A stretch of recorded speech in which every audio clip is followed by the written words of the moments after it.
There are 54 other African countries. Why are Africans coming to America? Stay in your country. My father came to America. My father decided to bring me to America. You can go and lift up your shoulders and be like, I lived in America for a while.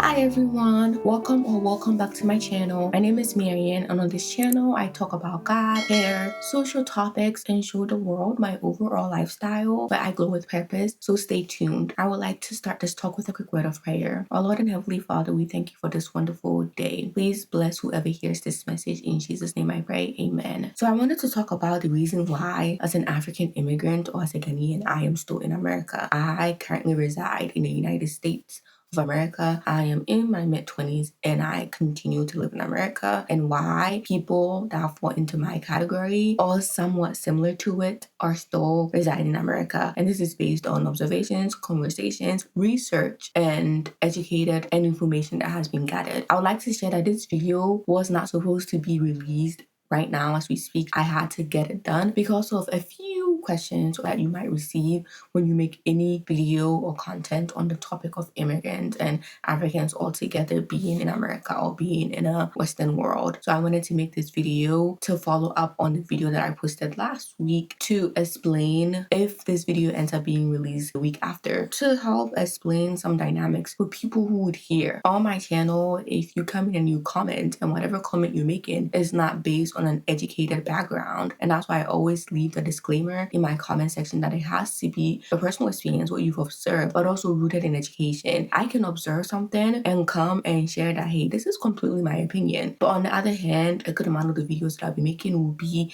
an observation that I have confirmed through peer-reviewed research or through research. I'm not just going to come in, share my ideas, and leave it at that. What I'm sharing is going to be rooted in some type of research. You have people come under comments and leave whatever they believe is the case or whatever they've seen on social media and make it a generalized statement. And this is why we have journal articles. This is why we have peer-reviewed journal articles, academic articles, where someone is like, hey, I think this phenomenon is the case, but that's what I think. Let me go gather data. Let me go do research. Let me spend money to see if this trend that I'm noticing really is the thing. And when they go in, they will find, well, under these circumstances, this is not really the thing. Or A, under that circumstance, this really is the thing. You have people come in and leave various comments. If you go on Google and you literally search, an AI overview will be like, that is not true. Why would I leave that comment there? The channel, or my channel, is supposed to be an informative, educational one. It's not supposed to be a place where you can come and rumble because you believe in your opinion without fact checking that opinion that this is the case. So if anyone comes in and leaves a comment like that, and especially if that comment is also rude, I will take it down. My channel does not condone bullying. My channel does not condone theories and speculations not backed up by some type of research. The previous video that I searched is all based on research, academic research, research that other people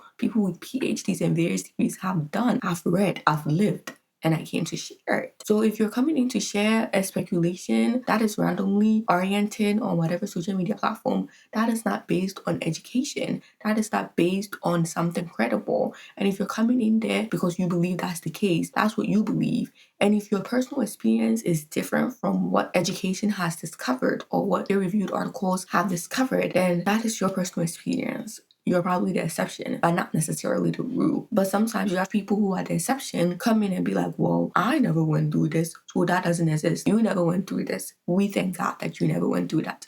We thank God that you do not think that way, but that does not mean that it is the same scenario or case for a lot of other people, because if it wasn't, or if it were, there wouldn't be academic research on it. So I wanted to start out by giving this disclaimer because this video is a somewhat follow-up to that video. A comment was left, which is obviously no longer there because it was rooted in hatred. I'm not going to leave such a comment there. I don't condone that type of environment. You shouldn't come under my comment section and leave feeling filled with negativity or filled with confusion. That should not be the case under my comment. And this comment that this person left made me make this video faster. I was already going to make it. It was just in the middle of my videos that I have to make. But I was like, maybe this is a sign from God that this video needs to be made faster. And that person went in summary saying that there are 54 other African countries. Why are Africans not coming to America? Stay in your country, go to a different African country. Or that whole anti-immigrant hate, go to a different country, go practice your ways, and go do various things that you enjoy. And that's because I have shared that in America, we have a Ghanaian church, and there's a way that we do it, which is similar to how it's done in Ghana. And there are people who have assimilated into the Western culture who want to bring Western practices into the Ghanaian church. So I was explaining that the person was like, there are 54 other African countries. Why are you here? Blah, blah, blah. So I wanted to go in and make this video, which I was already going to explain that. Speaking from my experience and what researchers gathered, many African immigrants are in Western world because of the opportunity that they can easily have access to that does not come easily in an African country. That does not come easily in other nations. This is the main reason why a lot of immigrants are where they are as opposed to their home country.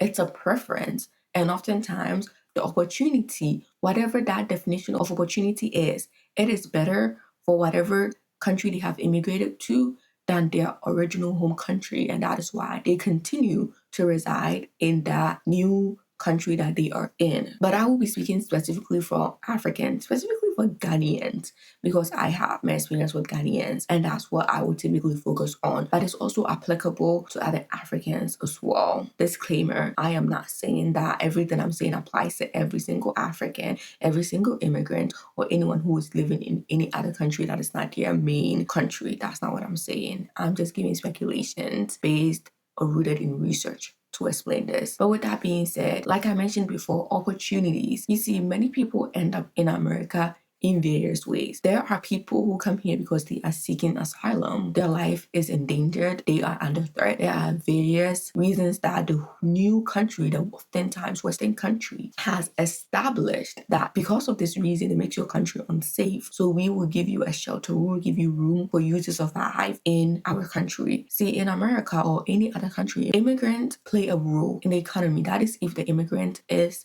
actively working for the betterment of the country, they play a role. Now, it can get out of hand. They are good to everything and they are bad to everything. Immigration can be good. It can also be bad. Just like the internet can be good and bad, just like AI can be good and bad. Sometimes it takes a while for people to understand or see the good, but not a lot of people have access to research, academic research, higher level degrees. An academic research article could cost you $80, $60. So sometimes just preview for a few minutes. It can be expensive. What the general population or public have access to are information that people or opinions that people are circulating, or the educated person who comes in having the opportunity to read these articles because either they were able to afford and pay for it, or the school that they went to provided them access, will then come and explain that here is the theory and here is the case based on research. But people rarely take educated people's research and what they have gathered as critical and as important. They would rather go in with ideologies that is not rooted in research as long as it makes them feel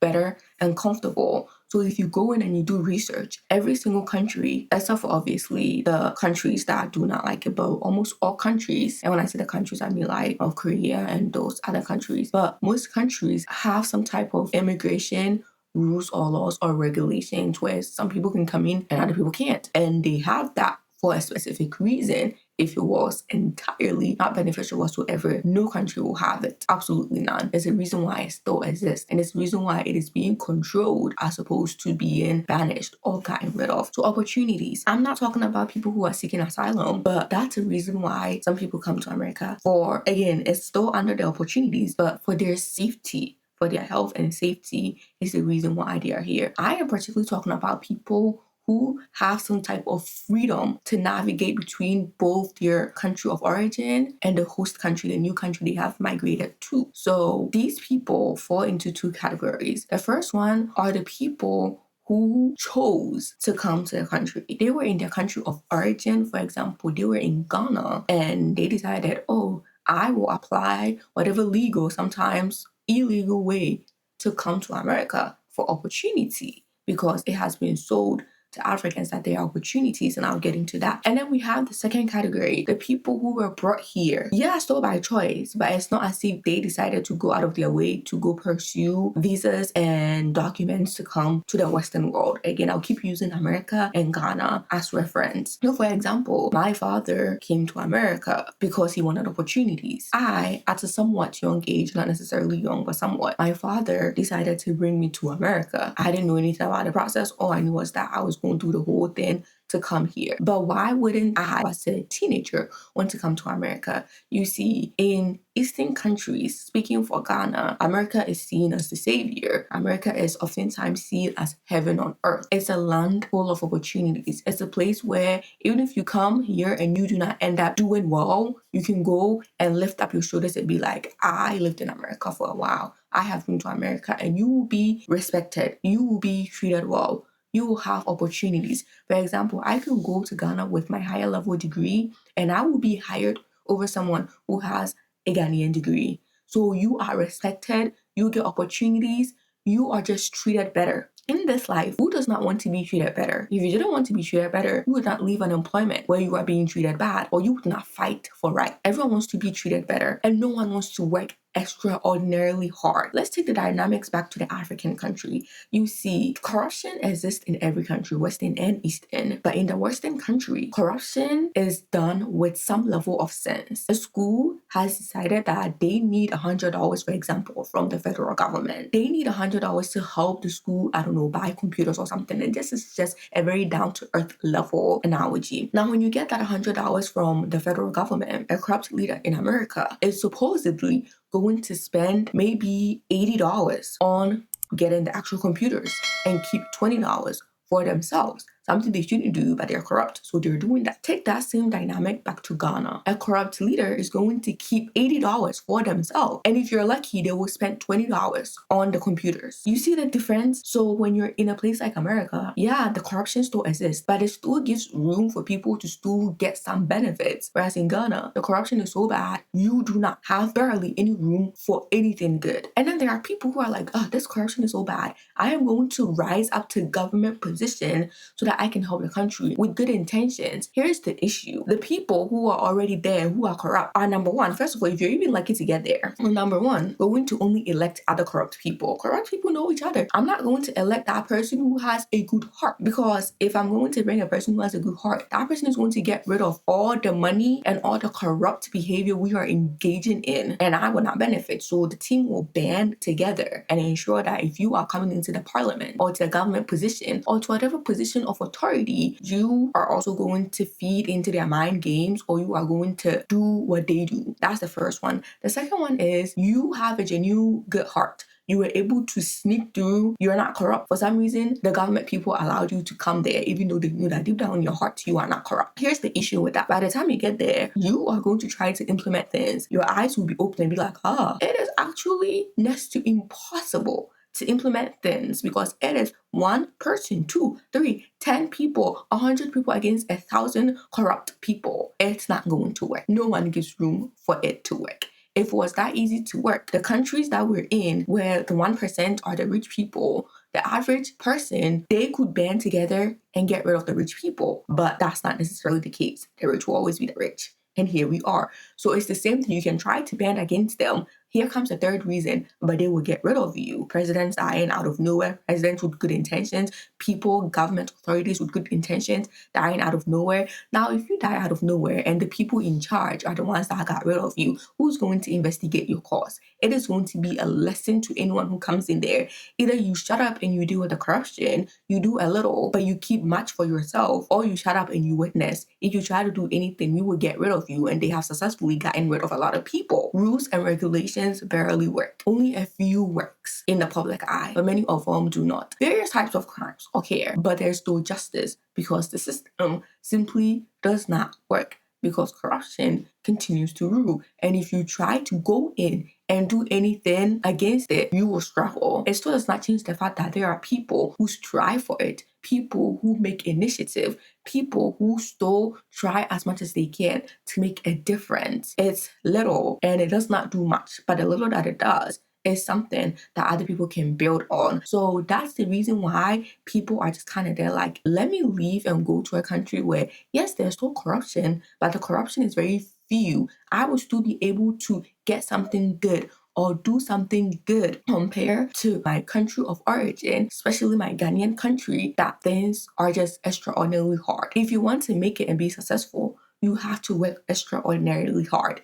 If you stay in tune with Ghana politics or Ghana media, what you will find is that a lot of young people, if they had the opportunity, will go through various illegal ways to make money. The reason is that it is very hard to get money. The average Ghanaian can go to school, get a degree as a nurse, as a teacher, and can go multiple months, first of all, without getting a job. Second of all, if they do have a job, not get paid. Imagine going 6 months, sometimes years, without receiving your salary that you woke up every single day in the morning to go work and get money. Where is that money? Someone is hoarding that money and spending that money on useless things. That's corruption right there. So you can get your degree, you can be a professor, you can do whatever you want, but that still does not guarantee that you will get your monthly salary, something that you worked hard for, you would not get. So in Ghana, if you want to do well, you then have to have some type of business there. And how much is an average business, like opening a restaurant or opening like some type of shop or provisions where you just sell like tissue papers and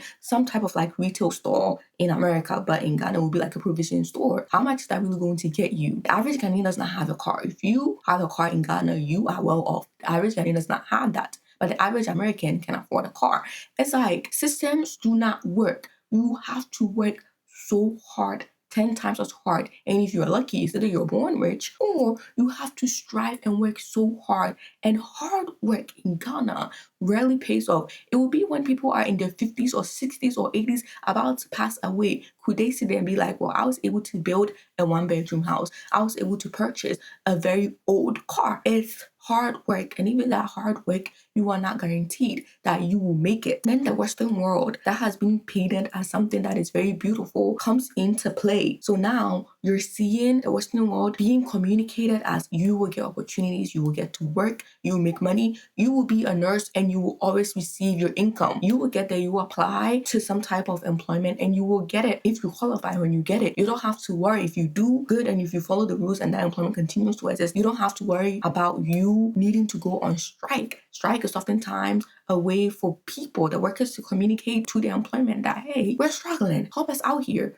You don't have to worry about it. If you go into Ghanaian media, you will figure out how often strikes occur. This is the act of corruption. It's like people mentality. There's a lot of factors that goes on. There's a lot of rules going on. There are a lot of unseen things occurring, and it makes it very hard for the country to function, very hard for people to band together and get rid of corruption. We're not saying there's no hope. We're saying that we will get there. We're just not yet there. That's what we're saying. We're also not going to ignore Western like influencers and other things, because if I can continue to let corruption occur, I will be able to build. When you think about it, you think about like Apple products or like businesses that produce their products in various other countries. It's oftentimes in Asian countries, barely African countries, but of course other African countries, like they have their businesses in other African countries, but oftentimes in Asian countries. I'm talking about Apple and shoes, Adidas and other shoe companies that outsource outside of the United States. Cheap labor. In order for cheap labor to occur, a country has to be corrupted, very severely corrupted. A country has to be non-functional in some aspect, and people are working there. That's why we have humanitarian rights and everything. People are working there, but it's still not fully there, because if it was, just like how in the Western world you can barely get cheap labor, in the Eastern world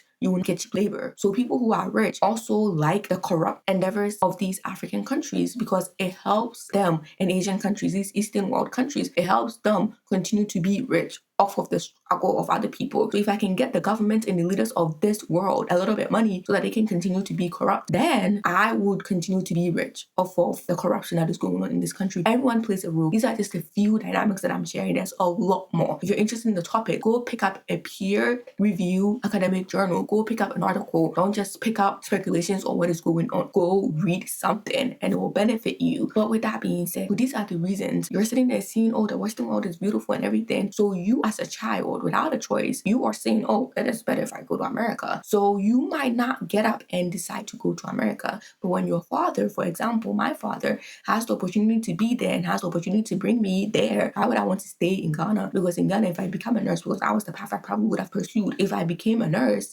how long is it going to take for me to get posted? 3 years, 4 years? And after I get posted, am I guaranteed that I'm going to get my money? Probably not. It's going to be a struggle. Okay, so what about loans? Why don't you get loans? Ask an average Ghanaian how much they have to do and how likely they are to get loans. You can walk into an American place and you can get loans with interest rates. All of those exist in Ghana, interest rates, loans, and everything. But ask yourself, the average Ghanaian, how likely they are to get up and go get loans. They will tell you. They will explain the struggle of that. Systems work in a Western world. System does not work work in a good amount of Eastern world or African countries. If I am leaving my African country, I want to go to a country where even if I'm going to face discrimination, even if I'm going to face racism, even if I might have to work a little hard, it will pay off. You see, just like my Ghanaian country, other African countries are struggling. So the question is, there are 54 other African countries. Why don't you go there? Supposedly, why don't you go there? Well, I want the best opportunity, and the best opportunity is a developed Western world. Why would I leave my undeveloped country to go to another undeveloped country if the opportunity exists for me to go to a developed one? It doesn't logically make sense. When you're going to a different country, you have to also face the language barrier. Most people speak some type of English or some type of French, but most people speak some type of English. The new country that you're going to, yes, they're going to speak English, but the main language, if you go to Ghana, especially the part of Ghana I am from, you will most likely be hearing Chi. Like, you will hear someone who speaks English, but like the average person is going to speak Chi. If you don't speak Chi,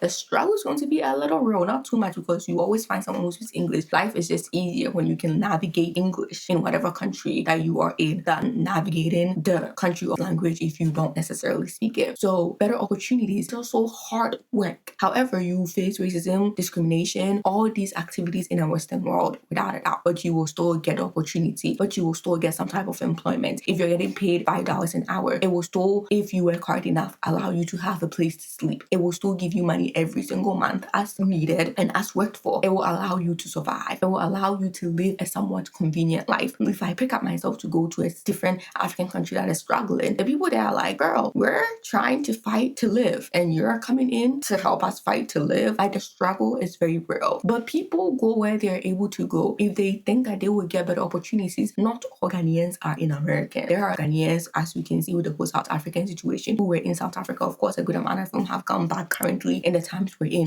But there are a lot of Ghanaians in other developing nations as well. Not all Ghanaians are in America, because not everyone gets a visa to come to America. Not everyone is fortunate like me and my father to come here. Other people go to other places where they will be able to get the money, the resources that they can get that in Ghana they are just not able to get. We don't understand that some people are able to make it in Ghana. It's just a struggle. So people go where they can find better opportunities. Whatever the definition is for the person, that's the definition for them. But when my father came to America, he wanted opportunities. The struggle was real. So he wanted opportunities. And when he gained that opportunities, he's like, hey, I have a family in Ghana. I want them to come so that they can get opportunities. Again, what was I going to do in Ghana if I didn't ruin my life by, I don't know, getting pregnant early or sleeping around or doing nothing meaningful with my life? What could I have done? Oh, I could have done something meaningful with my life. But the chances of me ended up being useless in that nation was higher than me ending up being meaningful in that country. Opportunities and endeavors that I have received in the American country that I am in compared to Ghana. So these are the reasons why there are immigrants in America, because parents want to come for opportunities, and when they gain opportunities, they decided to bring their kids, their families, people they love here as well to also better their life and to also get better opportunities. So then the question becomes, at what point would people who are in a different country, so at what point will me as a Ghanaian decide that, hey, maybe it's time for me to go to Ghana and do something meaningful in Ghana? This is going to be in part 2 of this video, because I do not like making super long videos. But this is going to be in part 2, and don't worry, both of these parts will be released the same day. So I will see you in part 2.